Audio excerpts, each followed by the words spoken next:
যশোর আসার পর আমি যেখানেই যাব না কেন এই পিচ্চিটা আমার সাথে সেখানেই যাবে। আজকে সাজুগুজু করে আমার সাথে বেরিয়ে পড়লো। আজকে যাচ্ছিলাম পাসপোর্ট অফিসে পাসপোর্ট রিসিভ করব বলে, কিন্তু সে বায়না ধরেছে, তাকে নিয়ে যাওয়াই লাগলো। কাছে দিব, চলো। যশোর পাসপোর্ট অফিসের ভেতরকার দৃশ্য কিছুটা এরকম। আজকে লোক সংখ্যা খুবই কম ছিল। আমি যাওয়ার সাথে সাথেই পাসপোর্ট রিসিভ করতে পেরেছিলাম, কোনো হ্যাসেল হয়নি।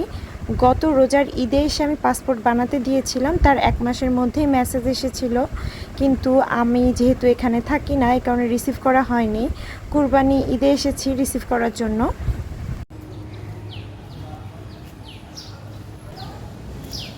কোথায় আসছে? Passport office. পাসপোর্ট অফিসে ফুল রাখে না, এটা কৃষ্ণচূড়া। কি এটা? আগে বলো ফুলের নাম কি? আচ্ছা আমি দিব। এটা কি ফুল? রঙ্গন। রঙ্গন, ইয়া, দাঁড়াও আমি তোমাকে দিচ্ছি। ফুল ছিটতে হবে না। এই যে এই যে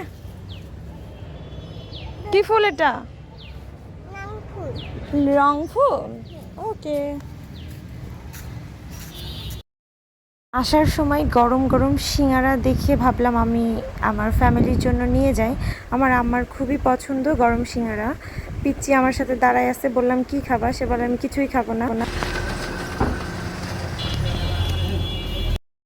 এই ব্রেডগুলো এখানেই বানানো হয়, গরম গরম আনা হয়েছে। আমি ভাবলাম তাহলে আমি ব্রেডও নিয়ে যাই, এবং সে দেখলাম সব কিছু ক্যারি করতে চায়।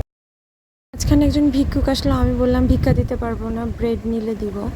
তো সে নিল। যাই হোক, এই ব্রেডটা খুবই মজার ছিল, ভেতরে ক্রিম সহ, ছোটোবেলার কথা মনে করিয়ে দেয়।